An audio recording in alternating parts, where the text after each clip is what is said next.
If you would like to get your song reviewed, dear listener, there's the Filthy Capitalist option. As Sori says, $125 gets you straight to the head of the line. You don't have to be a part of the alliance. You don't have to be part of the group. Wait a minute. And the biggest thing is you don't have to wait. You hop, skip, and jump right in front of everybody. $125 gets you there. You do that 3 times, and you get mashed down to the $75 rate for perpetuity. Yes! Also, there is a band review option.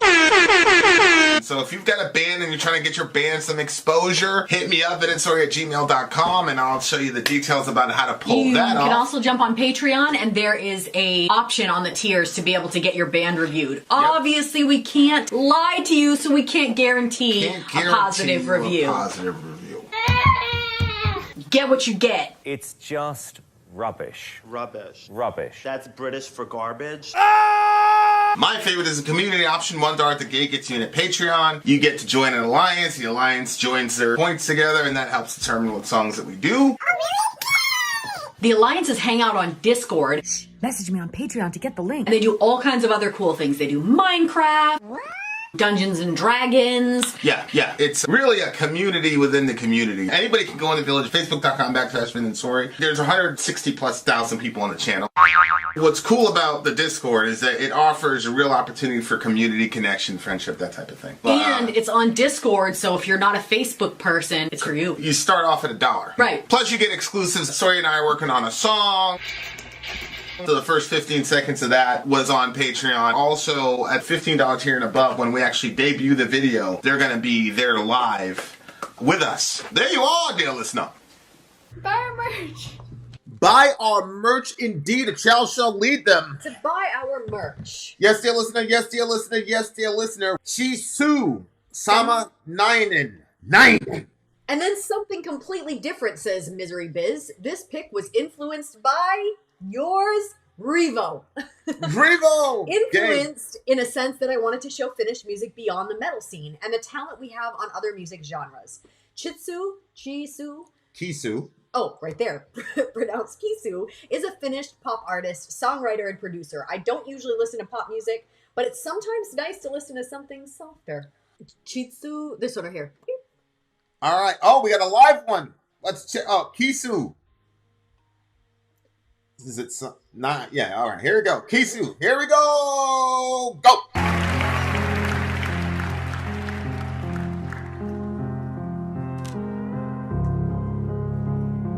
Okay. Right in the beginning. Luvattu on paljon, rikottu enemmän. Vierelläsi valvoin ja kauniina sut näen. Sä oot se, jonka löydän aina uudelleen. Taas tässä on ja valmis uuteen kierrokseen.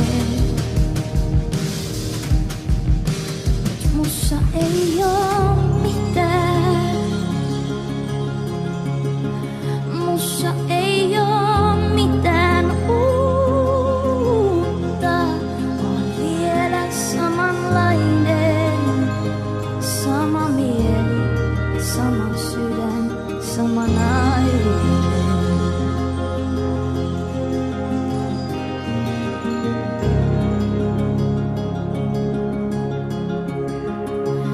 Mä muistan kyllä ne kirosanat ja syyttelyyn. Ja anteeksi annan jopa sen pahoinpitelyyn. Mut mä en lupaa mitään. Mä en lupaa mitään muuta. On vielä samanlainen. Sama mieli, sama sydän, sama nainen. Mä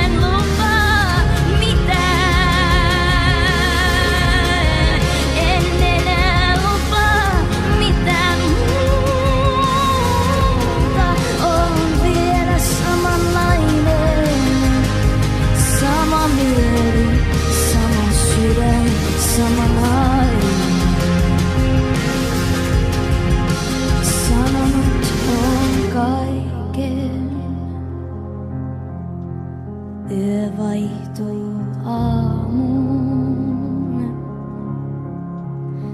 Ja jos sä vielä haluut, takas mä tuun.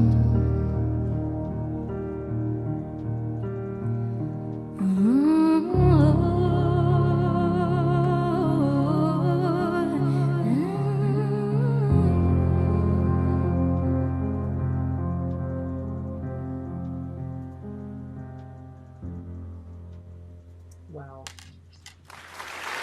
Kiitos tosi paljon.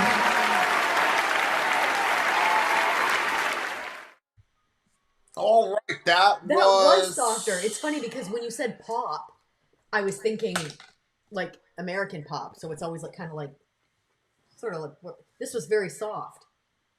I would never call this pop. Define pop.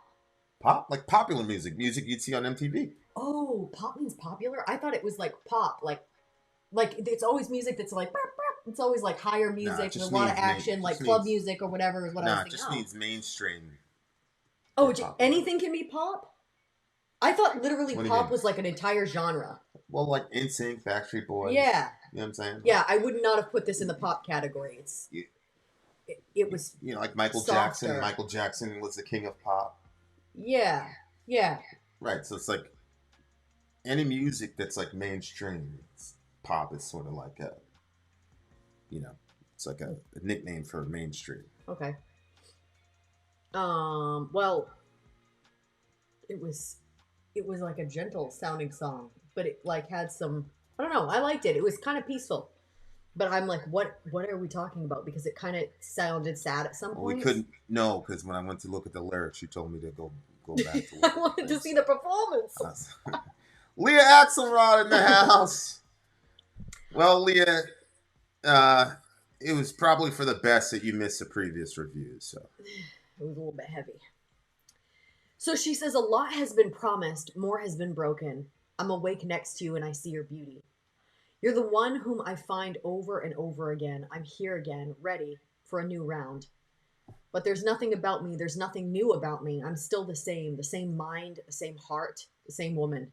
I do remember the swear words and the recrimination. What's recrimination? Like, and I forgive even the abuse. Just negativity. And I forgive even the abuse, but I don't promise anything. I don't promise anything else. I'm still the same mind, the same heart, the same woman. I don't promise anything. I don't promise anything anymore. I am still the same mind. I've said everything. The night changes to morning if you still want. Whoa. Holy shit.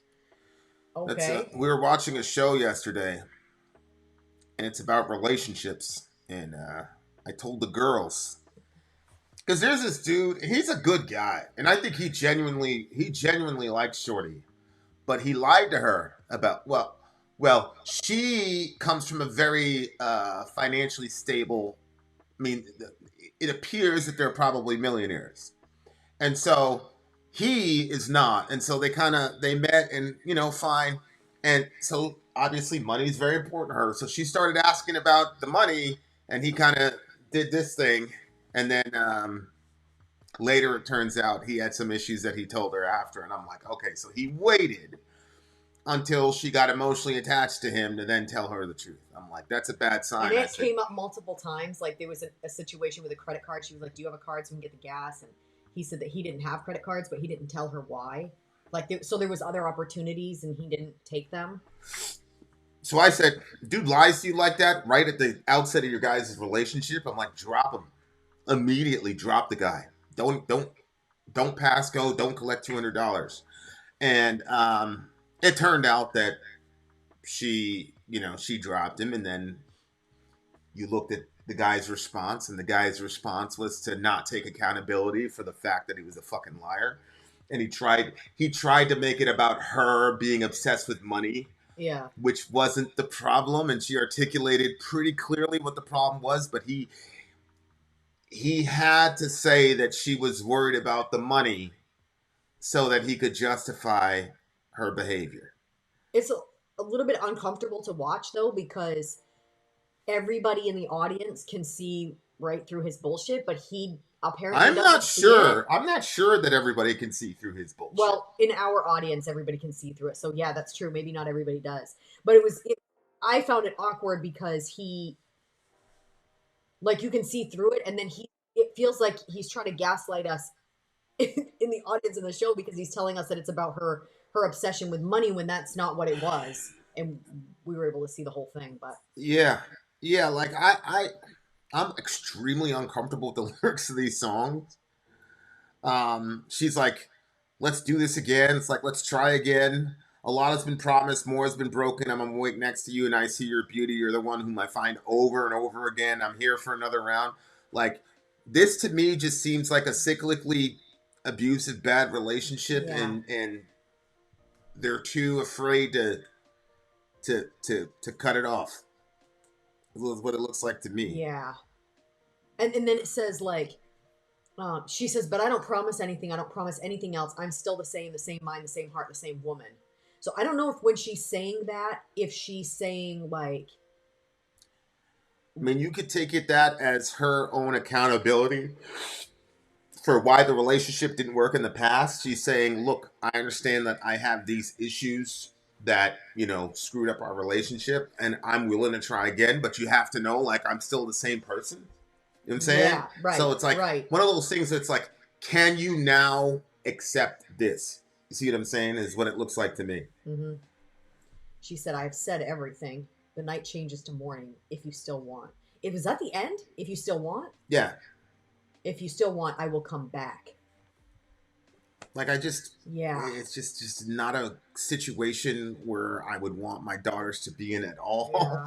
You know, like, Hell posted this thing about, it was this girl on TikTok. It was like 6-7. I didn't agree with everything she said, but basically, like, she wasn't saying fuck men, fuck mankind. She was just saying, I'm not going to make a man the center of my life. Yeah. Okay. And man, I guess people just went, grrrah! People were crazy and were angry at her, all types of shit. And she was like, man, fuck you, I don't care about that. Like, the fact that she even had to shoot the video to me was weird, bro. Because, like I said, I don't agree with everything she says. She's like, I'm the queen of my life. I'm living for me. I mean, we're Christians, right? So, I don't like that. But, like, if my daughters were to shoot a TikTok video, I would much rather that one than all the other shit I'm seeing over here. Because all she was saying was, I'm not going to center a dude. I'm not going to make a dude the center of my life. I just think it's so dangerous when women do that, man. Like, yeah, and it's like I was taught, husband is husband. So if anybody's supposed to be centering anybody, it's like, okay, I'm the band around the house. Mm-hmm. You guys are in the center, and so everything that I do is about putting you guys at the center because I'm the band around the house. Okay, fine. But that's not the same thing as, like, centering a dude. And then the concept of just men anyway, which, we came out of an evangelical subculture, so it's still kind of, like, weird. But this song is just setting off. I mean, it's a beautiful song, but it sets off so many alarms for me. I agree. Yeah. And some of this is my own projection because of the way that I grew up, because, like, we moved around so much. Primarily because of this. Like, my mom, shout out to my mom, rest in peace, and my stepdad, shout out to him. They just, they couldn't figure it out, man. Yeah. So they'd leave each other, and then we'd move, and then, it was just insane. I do agree with, like when she said, like, a lot has been promised, more has been broken. So, and then further down, she says, I don't promise anything. I'm not promising anything anymore because it seems like whatever her issues are in the relationship that she keeps doing, like, she keeps promising that she's not going to do it because in the moment, maybe she believes that, you know what, that's right. I'm not going to do that. I'm going to do this, whatever. But then when she finds herself in the same situation, she ends up breaking the promise. So then she gets to the point where she's like, oh, I'm not promising you anything anymore. You still want to make this work or not? I mean, the best way to interpret this is she actually mentioned, I don't think it's not healthy to forgive somebody if they haven't said. Yeah, see, I remember the swear words of recrimination. I forgive even the abuse. Yeah, like, he didn't even say he was sorry for abuse. We don't know what he said. because this is all coming from her perspective. So, I guess I was looking at it as she's writing the song, and then in it she's like saying all where they're gonna go, and then she's like, you know what? You know how you'll see people do that? They'll forgive people, and then you're like, they never even, the person was never even trying to do something right. And it may or may not be true. I'm just saying that we don't know. True. But true. True. You know, I forgave you in the abuse. It's like, yeah, I would want my daughters to forgive because Jesus says to forgive, and I do think that forgiveness has a therapeutic element to it.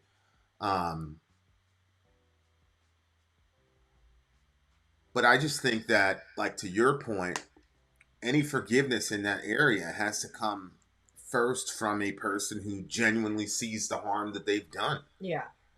You know, like, you know, I don't want to say I'm a little bit triggered by the term forgiveness, but I have seen how, because obviously the entire thing with Christianity is forgiveness, but I have seen how that beautiful idea of forgiveness and unconditional love has been bastardized and prostituted in order to give men a sort of carte blanche to be and do whatever the hell kind of thing that they want. And I know that in relationships, women can be abusive too. I mean, I've been in those situations. You guys can put two and two together.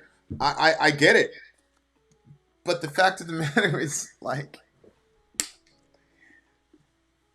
the vast majority of time that abuse occurs in these relationships, it's the dude doing it. It's just a fact. It's just a fact. I think the other thing too is that women are not taught to, like, really, we're taught to be agreeable. So if you're in a relationship and you're taught to be agreeable and the person is being abusive, then you're kind of like going along with it, and it's may never be confronted. The issue might never be addressed because the girl might be like, oh, he abuses her, and then she's like, oh, well, I forgive you. Oh, well, I forgive you. And he never asked for the forgiveness, and he's not changing. See, part of saying I'm sorry is saying that you recognize that there's a problem and that you're turning to do something different. It's almost like a form of repentance where it's like doing something different. But if the person's not trying to do that and he just kept, abusing, or she just keeps abusing, then, that's a whole nother thing. And if the girl just says, oh, I'm going to forgive that, even though the person is not moving toward actually being a repentant person, then all you're doing is communicating to the other person that you can be abused and it's going to continue on, and there's going to be no repercussions or consequences for that. And that, when people do that, it changes how people look at them. And then you end up getting abused more because the person loses respect for you. And the more they lose respect for you, the more like dirt they treat you. So that's not good, and that's not healthy. And people should get out of those situations. But looking at the song, I actually think that she kind of sounds like she might be the part of the massive issue, because she's saying, I agree. There's a lot of broken promises. Well, why? Why does that keep happening? And she's saying that she's not trying to fix that, but that he's got to get used to it. If you're good with it, then come back. Are you coming or not? Like, it seemed a little. Forgive others using myself. Yeah. Yeah. I mean, for me,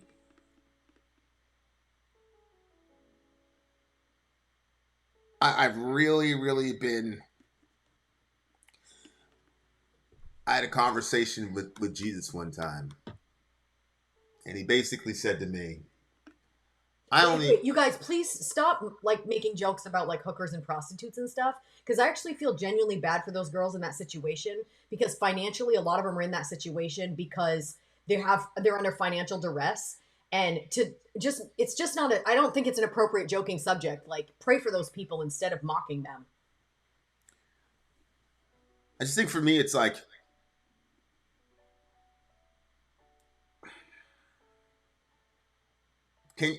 it's like Jesus said, look, dude, I'm going to teach you one lesson. This is one lesson. I said, what is it? He said, just how to love one person unconditionally for the rest of your life. He said, that's a weakness of yours, man. You get angry, you get this, you get that. And there's a lot of times when he's like, yeah, man, that person was a dick. I understand. But it's like, there's always a reason. There's always a reason to whatever. It's like, can you love somebody unconditionally? So it's like, on the one hand, like, I don't want anybody to be abused or go through anything, but on the other hand, like, I do want to get to that level where I'm like, yo, I'm completely unconditional here. You know what I'm saying? And it's you cannot know unconditional love until somebody violates one of your conditions. So, like, that's the balance, and I don't really know how to strike it. You know what I'm saying? Like, I really don't know how to, like, keep those things in tension without going overboard on one than the other. And the other thing, too, is I don't know how shit works in Europe. Like, for some reason, I don't believe that European dudes are as violent with their women in a domestic violence situation as a... Yeah. You know what I'm saying? As an American guy, I think the same thing. I don't know why. For me, part of it is because we talked to Peter, and like when I see Peter on the calls and stuff like that, like he's just like his entire demeanor is just like kind of. I cannot imagine Peter. That's the thing. Raising his hand to anyone in anger. I can't imagine it. Does he yell? Does he like? What is it? Because he's always so like calm and just munching on sausage. Me and him have. I mean, we've had conflicts, but I just cannot imagine him. But then I was going back and forth, and then somebody said, John Lennon had like domestic violence in his life and all this. No kidding. I'm like, John Lennon? Wait, somebody had domestic violence toward him? He was putting his hands on girls and shit. Holy shit! Imagine. I mean, I don't know if that's true though. I'm just saying, like, that dude is like, he's British, isn't he? Like. Dwayne. Dudes in London are like, I mean, I don't know. I mean, sinners are everywhere. I'm just saying, like, I don't know. It's weird. It's weird. It seems like some people should be less sinful. Forgiving is not forgetting. It's letting go of the other person's throat. Ooh, that's interesting. I got this quote from the Shack. Great book. Okay. That's interesting. It's letting go of the other person's throat. I will say, though, that, like, especially in relationships, like, I say this to you all the time. I'm like, yo, if you'd have just said blah, we'd have had a 2-minute flare-up. I'd have pulled out and forgot about it by the time I got out of the parking lot. Like, because that actually happened in a little situation with Johan. And, like, I was like, what the fuck? And you were like, yeah. And I was like, all right, cool. And we just, and I literally forgot when we pulled out of the drive. It was like 30 minutes later, it popped back into my head. I'm like, yo. This would have been a giant, you know what I'm saying? Mm-hmm. But it wasn't, you know what I mean? So, like, you got to kind of balance it out. Like, you can't leave the relationship at every sign of trouble or every red flag. But purposeful deception, holy shit, that should be it. I mean, it's Dwayne telling us. John Lennon was abusive to the women in his life. Yeah, but what does that mean? Is it like, O.J. Simpson abusive? Like, dude, just, I can't. Or is it just saying, like, British people, like, they've got different rules of propriety? So, like, does it mean that's true? Is like saying you're fat? Is saying you're fat? Is that abusive? You know what I'm saying? Like, I don't know. I like the song. It was a decent song. It was a solid 8.8 for me. Yeah, I guess I would give this one 8.9. I do feel uncomfortable with the situation though. In the song. What do you mean? I just feel uncomfortable with the way, because the relationship doesn't seem very healthy, and it seems like there's so many problems, and then it seems like she's like, yeah, well, I'm not gonna change, so this is where it's gonna be. You good with it or what? And then we don't know. We don't hear anything from him, so I don't know. But I think, like, and looking at her age, I think everybody kind of comes to this conclusion. There are just some things in relationships that you just have to say, like, that's the person, man. Right. Yes, I agree with that. That's just who they are. Like, yep. Oh, there they go. And then you just decide, like, can you accept that or not? Well, I think also some of it too is that, you talked about, like, not making one person like your entire life, but they're like a massive piece of your life instead. So, like, if somebody's having like a, if they're like, you don't have to take everything on yourself. Like in the relationship, if the person is having their problems, because everybody's flawed, like they're having their problems, like some stuff just doesn't relate to you, and you can just kind of support the person in their issues. Like you don't have to take it personally. Yeah. I've seen my mom get beat, tossed down the stairs, breaking her jaws and chow. Was that moment that cemented the protection and respect for someone you love. Yep. Oh God, that's like her jaw. Oh, that's horrible. How old were you? Maybe that's not a question I should ask. That's crazy for a kid to see something like that. Holy shit. Sorry to hear that, Jay. All right. We'll be back. We'll be back. Happy birthday, guys. Happy birthday. BC, that was a disgusting joke. We shall be back.